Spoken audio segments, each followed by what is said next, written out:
3 races into Season 6, Stoffel Vandoorne finds himself leading the championship by 3 points. Having only physically stood on the podium once, he still sits ahead of the 3 race winners in the standings so far. So how has Stoffel Vandoorne found himself in this position? To answer that, let's take a look back at last season, Stoffel's debut, where he experienced the highs and the lows of life in Formula E.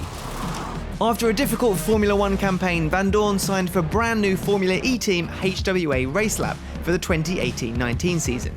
HWA was an exploratory exercise for Mercedes and would become the full works team Mercedes-Benz EQ the following season. Their aim was to gather information and experience ahead of the German manufacturer's full entry, and they weren't expected to be fighting at the front. For the first half of the season, things were proving difficult for Vandoorne, colliding with his teammate in Marrakesh, disaster, hitting the wall in Santiago, I crash, and 0 points to his name until he arrived in Hong Kong. Rain is motorsport's great equaliser, and during a wet qualifying session, Vandoorne strung together a brilliant lap to seal pole position by 0.3 of a second, a huge margin by Formula E standards. But it wasn't to be, and he'd go on to retire with a driveshaft problem in the race. But nonetheless, he had points on the board and proved that he could extract the most from a mediocre car, and in his rookie season. But the real turning point came in Rome, where Vandoorne qualified 4th and finished 3rd. Collecting 15 points and showing that he'd really got to grips with the unique challenges of Formula E. Over the final 6 races of the season, the Belgian brought his points tally up to 35, refining his pace and consistency while the reliability of his HWA car appeared to improve. It was a rollercoaster first season in Formula E, but as his team learned and improved, so did Vandoorne. Despite a rough start, he'd risen to the challenge and positioned himself well for his debut season as a Mercedes-Benz EQ driver. It's the first qualifying session of the 6th season of the ABB FIA Formula E Championship. Qualifying for round 1 in Diriyah was promising. The 2 Mercedes cars lined up 2nd and 3rd, with Vandoorne leading his rookie teammate Nick de Vries. We're in a good starting position. It's always good to be up there, and hopefully that makes our life a little bit easier in the race. You've only got your teammate to overtake and maybe one other. Well, no, I'm in front of him, no?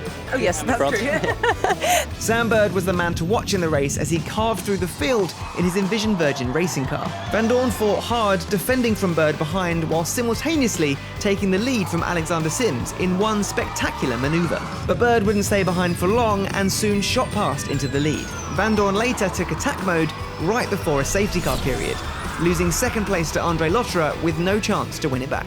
Vandoorne crossed the line in 3rd to secure Mercedes-Benz EQ's first podium. Stoffel Vandoorne gives the Silver Arrows their first podium finish. He started the next race in 11th with ground to make up if he wanted to equal his result from the day before. He took advantage of the misfortune of others in the early stages as Jerome D'Ambrosio couldn't get off the grid, Andre Lotterer had a poor start, and Sebastian Buemi found himself facing the wrong direction.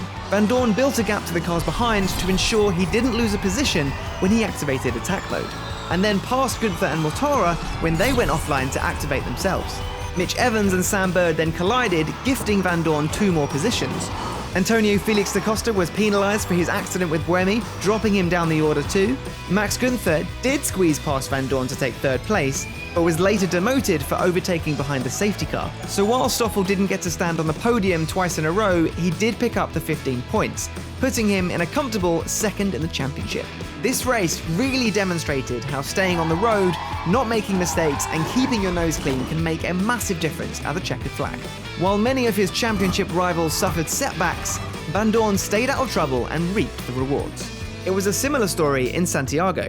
Championship leader Alexander Sims retired after hitting the wall in the early laps, Eduardo Mortara plummeted down the order with car trouble, and Jean-Eric Vergne's tussle with Vandoorne himself led to race-ending damage. we touched. I don't know if my car is okay. I don't know if the car is okay. I have a problem with my tire. Despite the contact with Vergne and a close call with his own teammate, What the is Nick doing?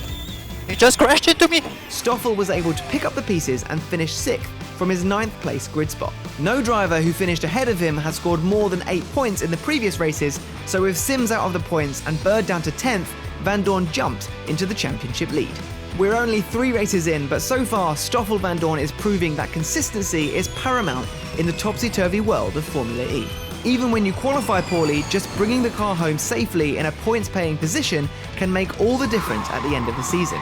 In fact, it might even be possible to win the championship without winning a single race. It's no coincidence that Vandoorne is the only driver to have scored points in every race so far, But can he keep up his record and extend his lead in Mexico City? Or will his rivals keep him honest as the championship hots up?